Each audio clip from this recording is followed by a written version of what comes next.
Hello, I'm Dennis, I'm Linda OJ.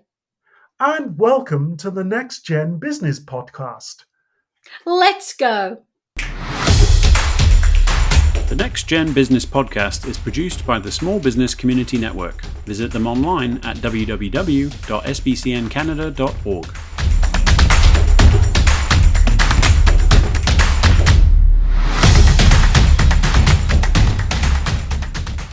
Hi, Linda. How are you doing this evening?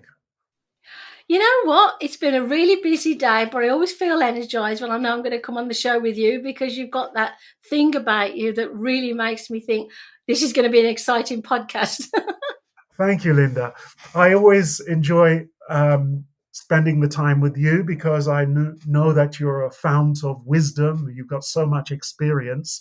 And actually, on that note, I wanted to talk this week a little bit about networking because a lot of times I think people take it for granted that they actually know what it actually means and what it involves and what the different types of networking are. And I think since you are an expert in networking, I thought it would be a great opportunity for us to discuss, first of all, what is a network and what the action of networking involves. And maybe if we have time, go over the different types of networking.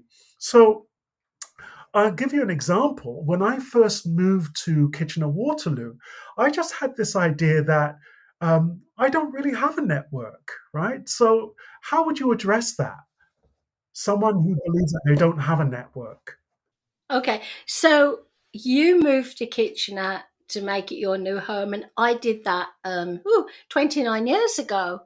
But 29 years ago, I didn't have a business. So it was kind of just getting to know your neighbours and the people in the local stores, which, believe it or not, is networking. So I think what you and I had to do, because you've done it over time as I've done it, when we decided to start our businesses, we had to find people who we had something in common with. Let me take you back in time if you don't mind. So, you've all heard of the Chamber of Commerce, right? So that's been going zillions of years. That started with ordinary business people like you and I. There again, we're not ordinary, are we, Dennis? We're amazing. Ordinary people sitting around a kitchen table asking each other how they could help each other. That was the starting of networking for the Chamber of Commerce. Another good example of many, many years ago are the women's organisations. Women got together, they would bake, they would knit, they would, give to charity, and those things still happen now. So those were the earlier networking kind of organisations, which some of them are still going. So let me ask you then, Dennis, when you moved here, what was the first thing you did when you realised, oh, I don't really know anybody, I haven't got a network, and why did you need a network, Dennis? Well, for me, a network is about connecting with other people.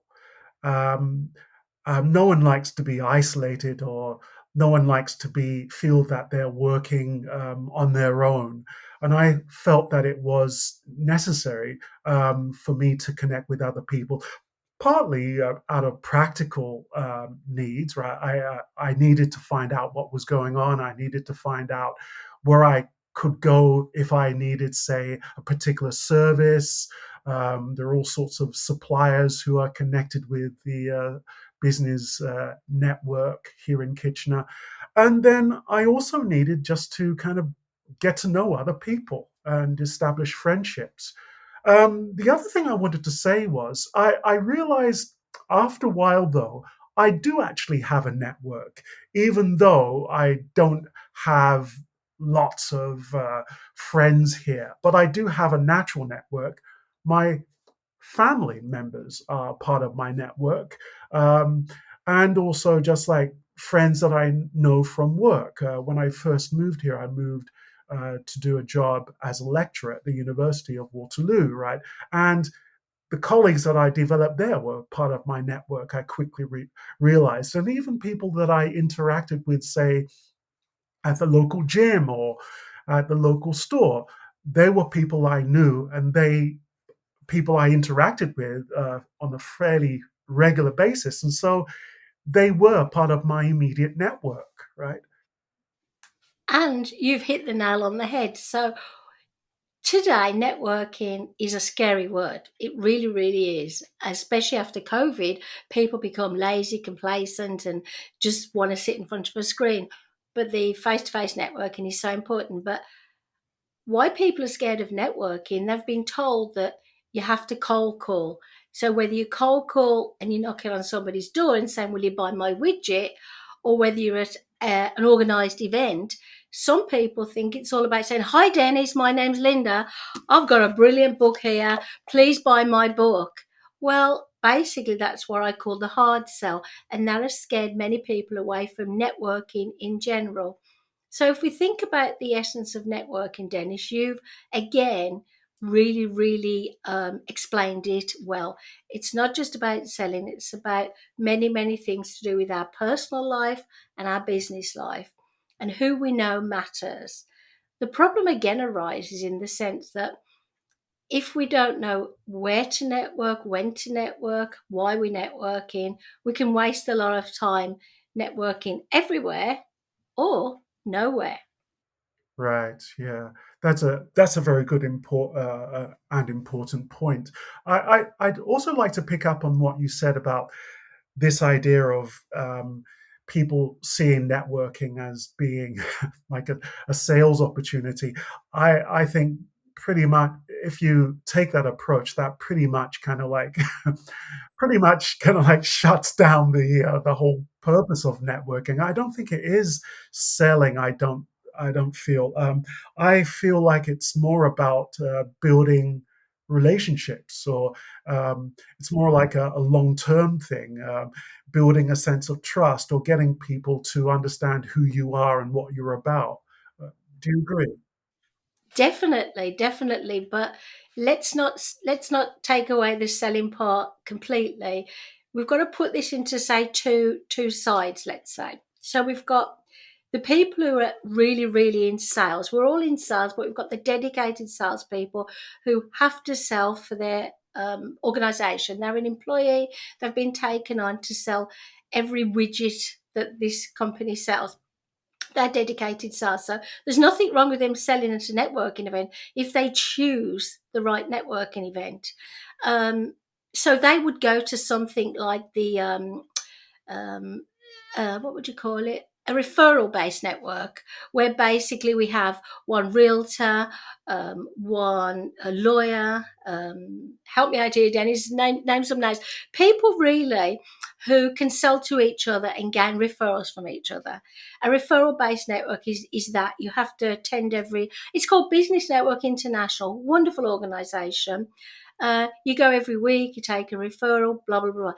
That's where the real selling goes on in that sense. But then if we look at, say, the Chamber or the Small Business Community Network, our organisation, we have built a great reputation on building relationships, helping each other, building trust, and the referrals are more organic. I don't have to say, Dennis, you didn't buy anything from me at the last event. Please buy my widget. Because you and I met at Kitchener City Hall when you were at another event. Me being me, and I love to chat and talk to strange people, I kind of got talk. I think we both are. I kind of grabbed you and we got talking on your way out, and I think we continued the conversation until we both had a trust, and then we've built a wonderful network just with the two of us, haven't we? But basically, I think people forget the real essence of networking and why they should do it or how they should do it, Dennis. Okay, so far you've mentioned face-to-face networking. What about online networking? Could you say something about that? Oh, I'd love to. This is my baby. I love networking. Basically, there's a lot of platforms, let's call them social media platforms, and there are so many now, I couldn't even go through the list, but I'm sure everybody has heard of LinkedIn. And if they haven't, look up LinkedIn. So, LinkedIn is a wonderful, wonderful resource if you know how to use it. So, as we network face to face and we introduce each other and we build a relationship, you can do the same on LinkedIn. You could do the same on Facebook, but I think it's got a bit messy, Facebook. So it's more about just having your brand on Facebook. Now, why would you want your brand, and why would I call it branding versus networking? Because in order for somebody to find you, you have to have a brand. So I say to people, if you can be on Facebook and showcase your brand, that's wonderful. But use LinkedIn to connect to Dennis, and then ask Dennis, please can we connect and have a good reason? Because Dennis, it's not about you or I having thousands of connections, and I call them trophies on the wall. It's about us finding connections we have something in common with. Now, if I put you on the spot, could I ask you one of the reasons that you would want to network if you were, say, on LinkedIn virtually with someone, if it wasn't about you selling them a widget? What other reason would you want to connect to someone? Well, I think a lot of it is about having a sense of credibility, because having a good LinkedIn profile not only lists your various skills, but also your your educational background, if that's relevant, and also your interests in some cases, and also the professional associations you belong to. It presents also like a very a curated kind of list of your work experiences, and so A resume. yeah, a resume as it were. Yeah, exactly. It's a resume online. But why? Let's say me, for instance. So let's imagine you are on LinkedIn and you want me to connect with you, not because I'm going to engage you to be a voiceover on one of my TV shows, let's say. Haven't got a TV show at the moment, but I'm going to get another one soon. No, seriously, why would you connect with me other than to sell me something? What would your reasoning be? I suppose it would be to build up my network, build up a network of you know peers who are experts in their particular field, and and also just like having my name out there also as being like a certain professional or having a certain amount of expertise in a particular field. But for the purpose of helping the listeners, you're on the right track. But think about this: we all need a mentor. Mentors. We can network to find a mentor, someone we trust. We can network to find a sponsor. I've had loads of sponsors over the years for my book launches, for my conferences. And networking is about connecting, finding out the information you need, people helping us, and people actually giving their time, say, to be a partner. You may need a partner in your new business. So by building the trust, obviously, I always say to people, get a lawyer involved. Don't have a loose partnership, because that can lead to tears. So there are more reasons than just selling, which is important. We need to make money. So it could be mentorship, it could be sponsors, it could be you want to partner with somebody. And it could be just basically you want, Linda, could you let me know where the best printing place is? I've got some printing to do. And I think this again scares people, because they think if they use the social media platforms as a form of an online resume or to network, that they're just going to be sold to. And that happens, Dennis. And then in that way, I kind of make sure that when somebody wants to connect with me, I look at the profile. And then if I think they're kosher and they are, a real person, not just a bot or something, I will ask them, I would love to know why you want to connect with me and how can I be of assistance? If they say, well, I wanted to buy my widget immediately, in the olden days, I used to be quite mean and say, that's so rude. You don't even know me. You're selling to a stranger. But now I say, I give them a chance. Let's get to know each other. I may never be your client, but I may be able to refer people to you and make introductions, but not until I've built the trust, Dennis. Yeah, I think that's important. I've actually had that experience of people suddenly sending me this message out of the blue, and I don't know this person from Adam, and you know, I I like to keep an open mind, so I accept their invitation. And then the next message I get from them is, "Oh, are you interested in this service?" And it's like, it's a bit annoying. It is not, unfortunately, as well. There are people out there who are looking for love. They're looking for their partner. For the message for everybody out there, anybody who's listening, they're on dating sites. Please don't come on LinkedIn. I make it very clear from the beginning. My posts include posts for both of my businesses and also health and wellness. And so often you'll see a photo of me with my husband at an event, or me with my daughter and my grandson. So if anybody then, comes looking at me thinking we're going to have a relationship of that kind, I must think they're dumb. I'm sorry to say that, but I mean, they're not looking at what you see. It's very important, Dennis, to see what people are doing on those networks. Imagine if you're in a networking event face to face with people in person at a location. You observe the other people. You can see what they're doing. You can see how they interact with each other. You can see if they are listening to your conversation. You can see if they are bored.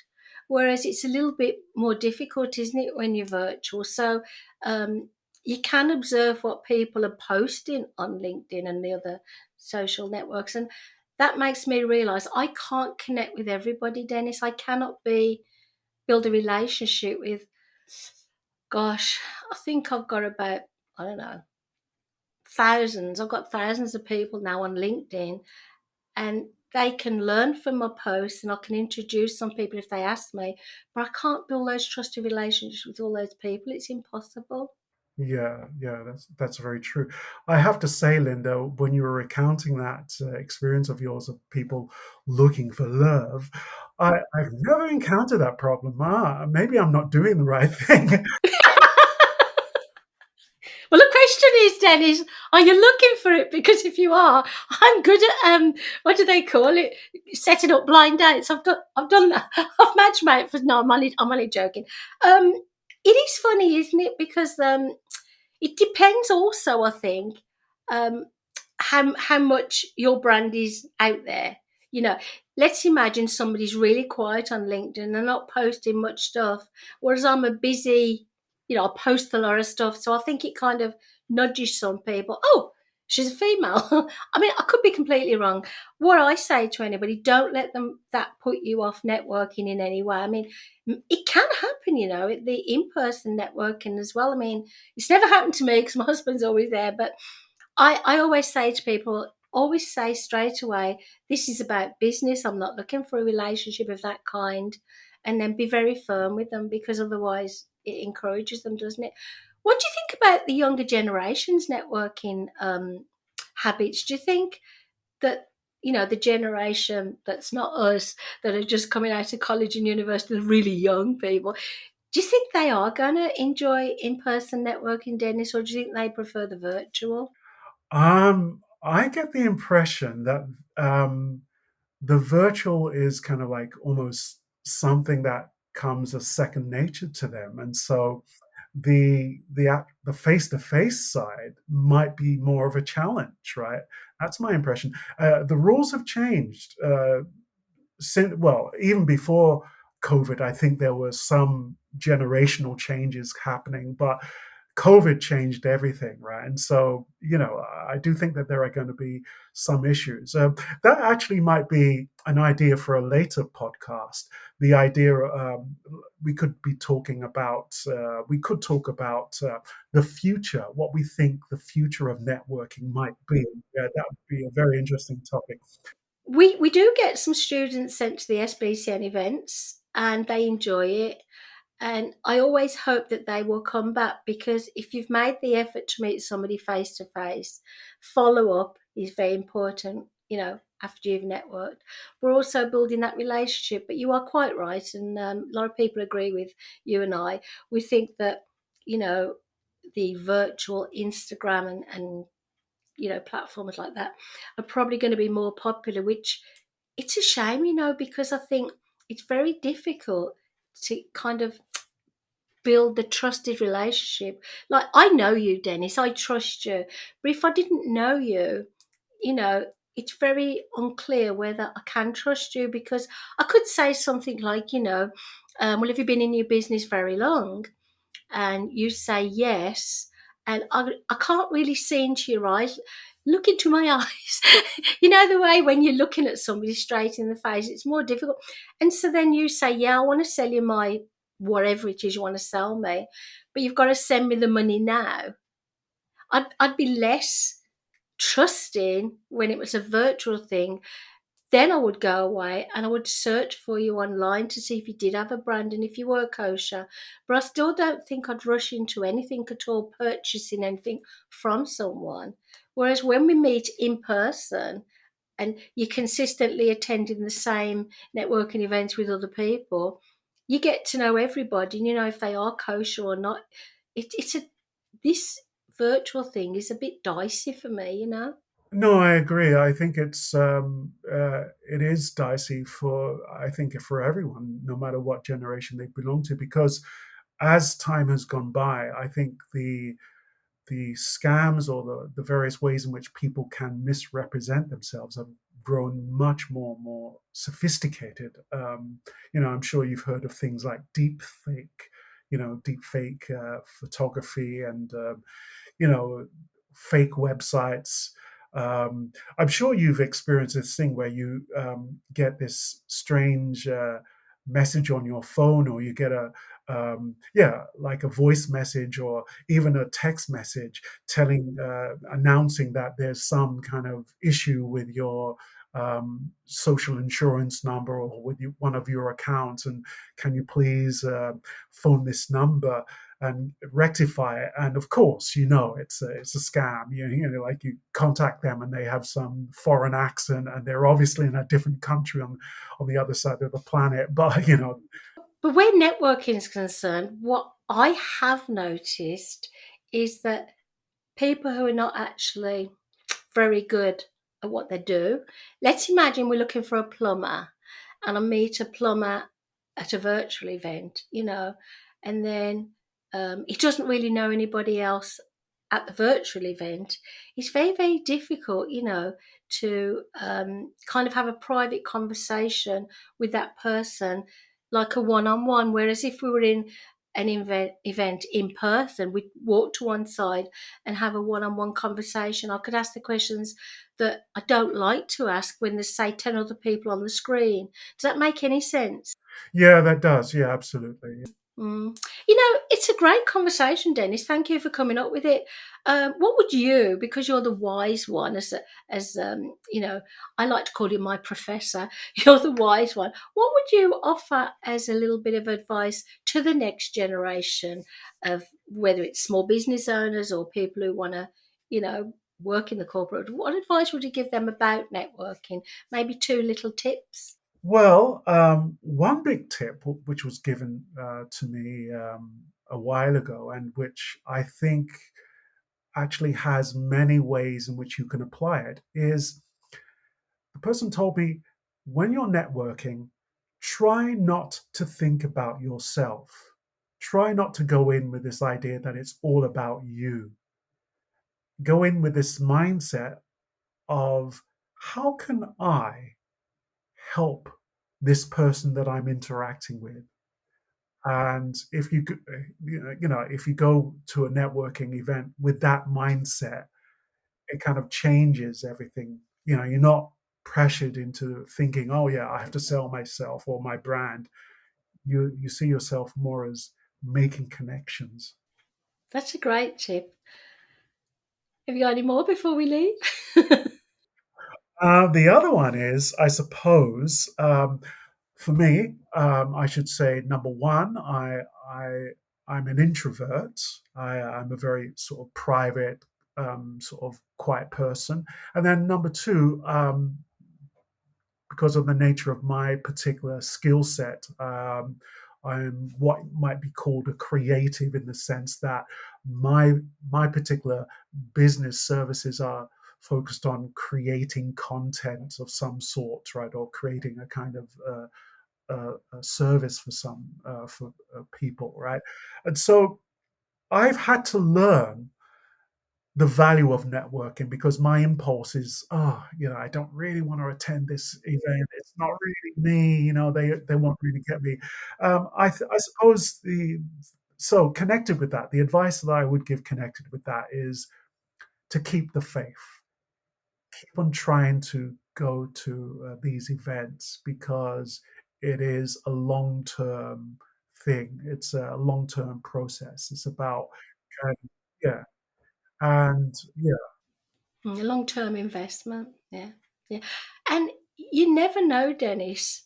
Let's imagine you or I at an event, and we don't want to purchase something, big clients for each other for whatever reason.